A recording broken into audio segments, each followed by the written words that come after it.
How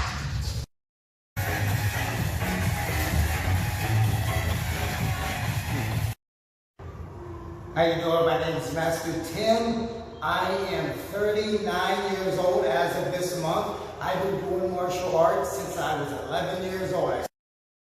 I started Taekwondo and Korean Judo grappling on my 11th birthday.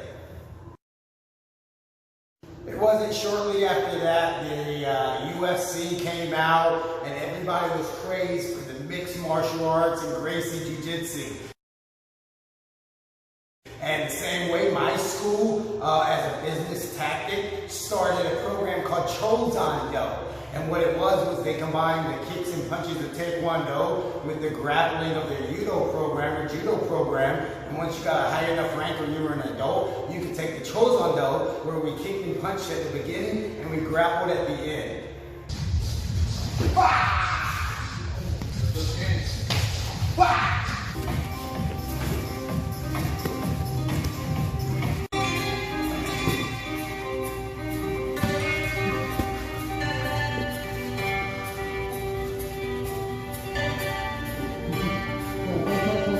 But even that, maybe it's because I was a lot younger, maybe because mixed martial arts, Taekwondo was fairly new, but there are a lot of voids not being filled, especially because we would kick against kicking and striking sparring, and then we would only grapple against grappling sparring. There was no kicking into a grapple at the time.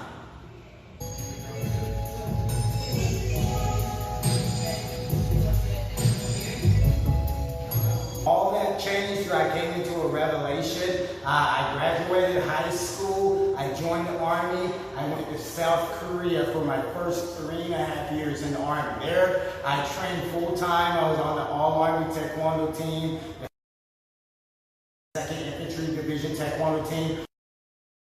But at nighttime, I would journey out, travel around the different cities, and look at different dojons and martial art programs. And it was there that I first was introduced and saw Hapkido. And I still remember to this day, my first Hapkido view was people throwing side kicks, and they would snatch up the side kick and then slam and sweep the guy. And I was like, oh, there is the void, there's the gap. There are people grabbing legs and then going into the grapple versus just striking or grappling. They were doing both meshed together.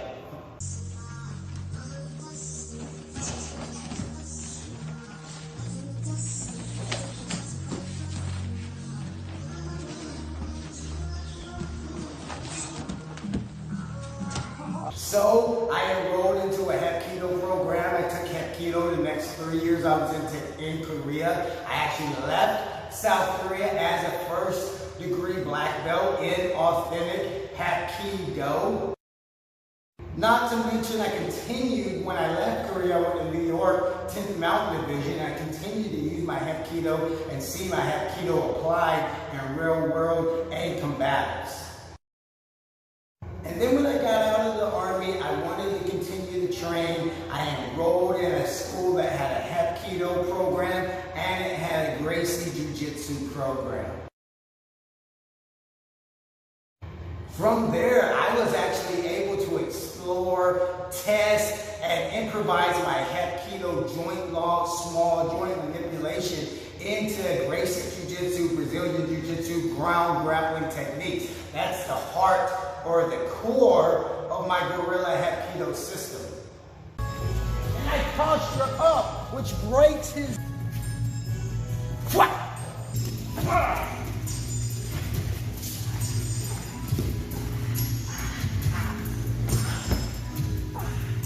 Oh, tap, tap, tap. There's always that saying, and I agree with it, a little bit of grappling skills will take you a long way, and I agree. And people think grappling's an easy way to train, but I'm here to tell you, grappling has entails a lot of hours of grinding, grilling out, doing crazy positions on the ground.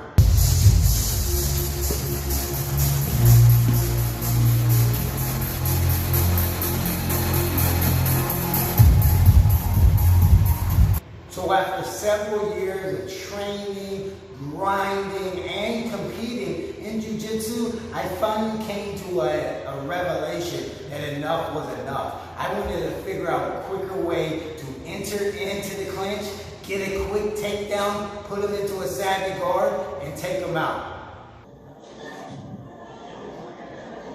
They both competed for Pro Jitsu before.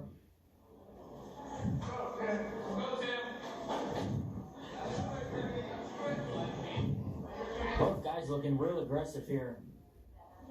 Let's see how that plays out if we stay aggressive for the entire 10 minutes. That could be a tiring fight. Timmy pulls guard, goes for a hook right away.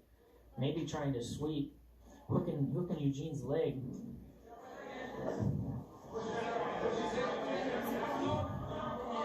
He hits a sweep with that leg control. All of that started coming together when I learned the XGuard.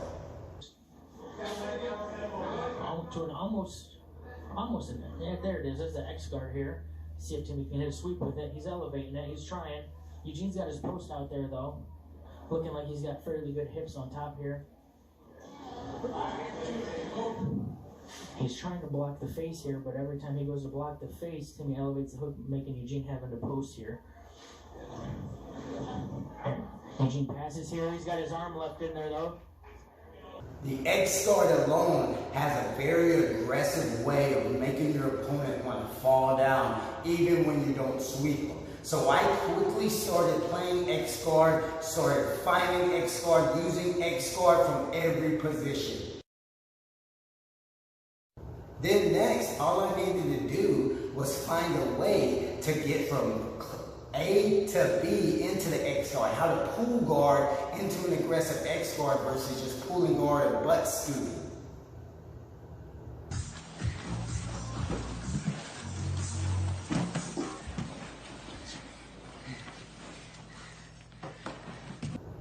That's where the Imanari roll comes into play. I see the Imanari roll just like I want to do a quick way to get from A to B on the ground into an ankle lock. Putting the Imanari roll into my XGuard, my P90X-Guard game was the final touches. I hope you like this evolution of the P90X-Guard.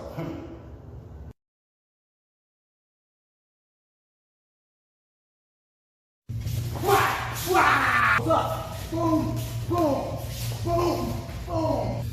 Wah, wah, wah.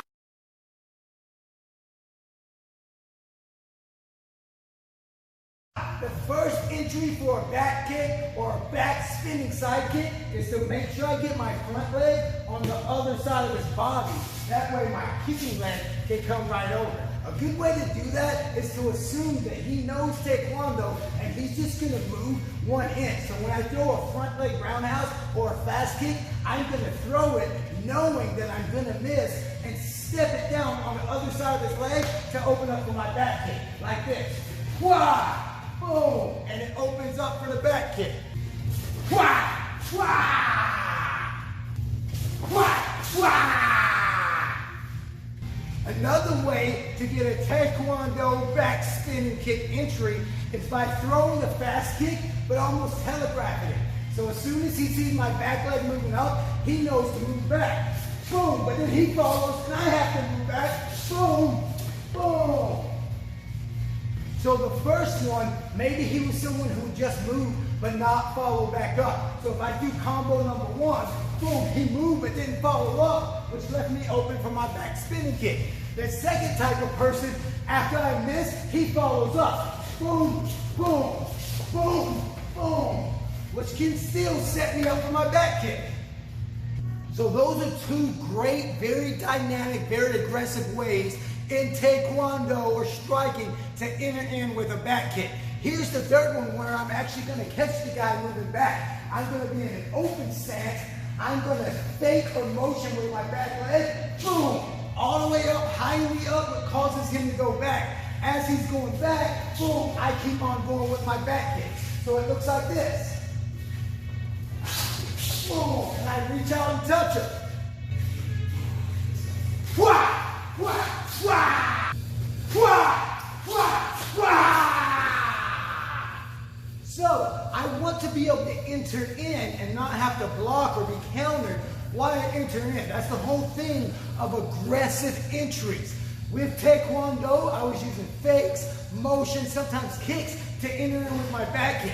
What's a way I can enter in with a more grappling or clinching method? So, if I'm in a fighting or back dab, open stance, striking position, I still want to use my legs and distractors to make an aggressive clinch. Same way. So, I might be right here, boom, and clinch straight up with my missing kick. Now from there, step over, straight into a victor roll. Now, I want to use that same theory of being an aggressive enterer, using my feet, maybe distracting kicks to make an enter. Maybe I don't want to enter in with a back kick, I want to enter in with a clinch that's going to equal in or lead into a takedown. What I mean is, I might lead with my front leg, go to a clinch, and then go to what we call a victor roll. Boom! I go in, clinch, and victor roll.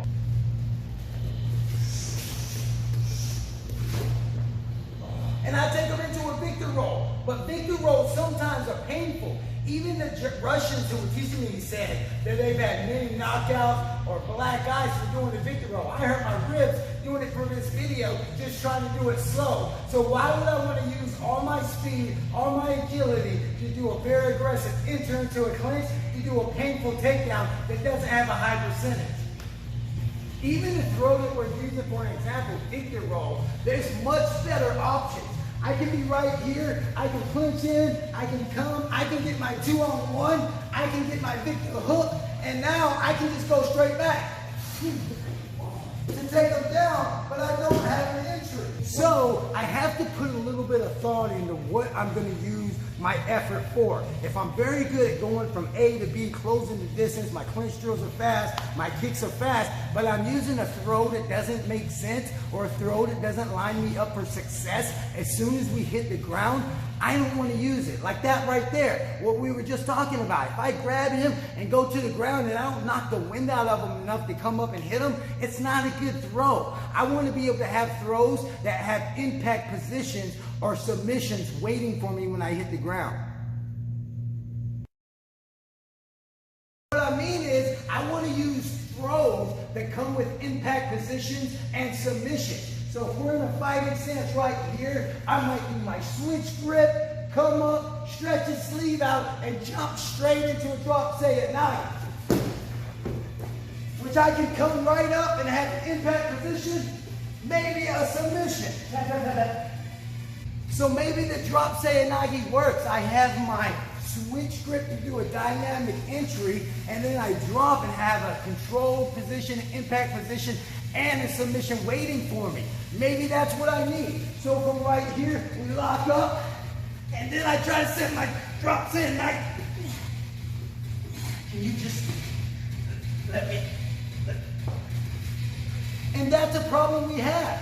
If I do a fast entry, but it involves him gripping too, now I'm stuck in a grip fight before I'm able to even get my throw. So even though a drop say nagi is an awesome throw, I've actually used it in pro jitsu and scored with it, maybe it wouldn't work for what I need to grab someone, throw them to the ground, and break their leg really quick.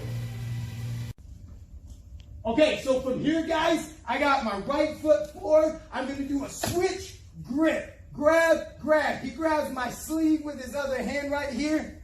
Yeah, from right there, I snatch off. Now I'm going to come through, penetrate, drop, say a nage.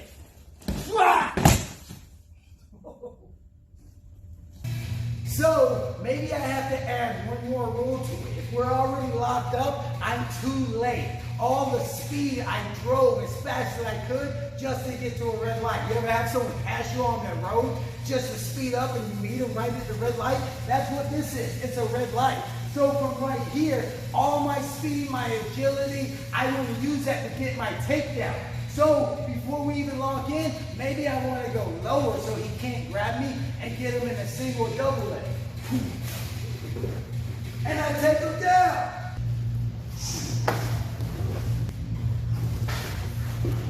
So I can use my speed and agility to take him down, but it doesn't necessarily leave me in an impact position and have a submission waiting for me. Yeah, I can bounce up and hope that I'm in a 50-50 to get him in a leg lock, but what if I'm not that fast as soon as I take him down? Truth of the matter is, as great as a single or double leg shot is, and I'm very good at it, I use the best time, the best timing and the potential that I have on the shoot. I use all my energy, all my speed, all my agility to pop and get the takedown. I don't have anything left once we hit the ground, and I'm not in a good situation. I might need a little bit of juice to be able to scramble. I still want to be able to use my speed, agility, enter in, take them down, have an impact position and a submission without a scramble. So what I mean is, what if I don't go 100% on the single leg snatch up? What if I only go 30%? With me knowing I'm only going to go 30%, I'm pretty sure he's going to step back, which is going to lead for another Russian or Sambo or catch wrestling Imanari roll into a knee bar.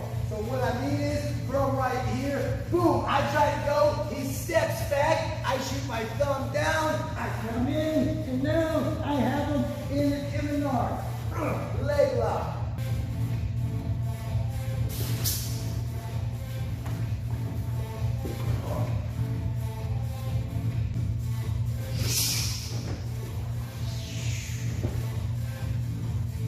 And now it makes sense. Now my entries are starting to make a little bit more sense with that Imanari roll. If I'm slowing down, lowering my speed and agility, he's reacting, stepping back, so it evens it back up. Then as I lean over and roll, my leg and the momentum of me rolling over pushes him down into a perfect leg lock position. So now I'm pretty satisfied with the way I'm taking someone to the ground. I'm in the back, in a striking position. I'm able to come in, throw my Imanari roll, take them down, and I have a leg lock waiting. Now let's rewind. Let's bring back our Taekwondo, our Gracie JiuJitsu distracting kicks instead of me dropping down for a leg lock. So, if we're in a standing striking position, maybe I want to groom this person or train him and get him used to stepping back and letting me come for my Imanari. A great way to do that is the Gracie JiuJitsu Passat kick. I'll bring my front leg up and stop it. It's gonna hurt his leg. Maybe he's gonna move back like that the first couple of times, but after I stop and attack the same leg enough times, he's gonna step back when he sees his leg come up. So the leg comes up, yeah, he steps back, and I can go right to my Imanari roll.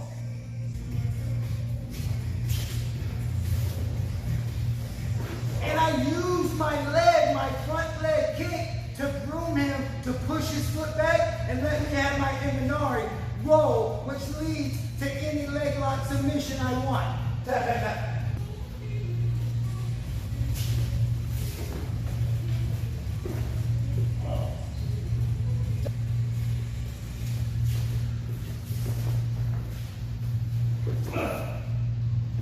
So, as long as I use my front leg, I can jump into my Imanari roll. An important part of having a great roll or takedown is having a good guard, just in case something happens. So something that ties on very well to this Imanari roll is my favorite guard, the XGuard.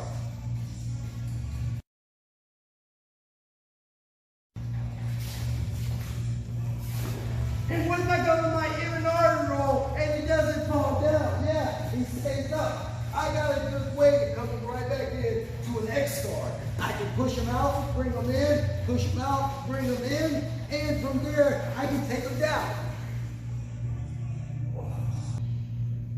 So, speaking of XGuard, just some 3 very basic ways to XGuard. Number 1, I fall down, I have my Machado hooks. I kick out, I bring back in, I get my underhook, I get my XGuard. That's number 1.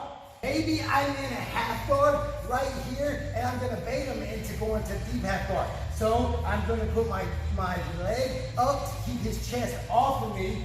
I'm going to reach under him, and I'm going to sit up. Now, as I fall back and pull him, I'm going to do my underhook. Boom. He stands up quickly because he thought I was going to throw him, and now he's in my X-guard. The third most basic entry for the X-guard, maybe he's in a butterfly, and I'm going to bait him with a butterfly sweep, and as he tries to walk up and counter it, I have room to go for the X-guard. So it's going to look like this. And he comes up, and I get an X-guard right out from under him.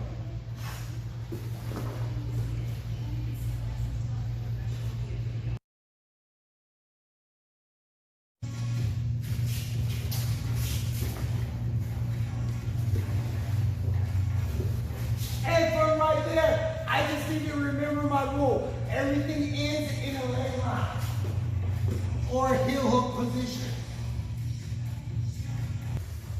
So, in conclusion, no matter how I find myself or how I got into the X-guard, I'm going to finish with a knee bar. So whether it was in an X-guard from a scramble or my M&R entry, I'm going to finish with a leg lock. So even if I'm still standing up, we're in our defense right here. His leg's already back, so I'm just going to bounce to the M&R. Boom, I go to my M&R, I set up my X-guard. Oh my gosh. Now I'll use my top leg as a frame. I'll take my bottom leg, and I'm going to kick right over him into a knee bar. Tap, tap, tap. You guys have it. There's just a quick rundown of the evolution of the P90X-Guard, the X-M&R, the M&R, the X-Guard, how I've been able, how I've been working with it over the years to evolve together. As always, here's my #1 Uki, duck it.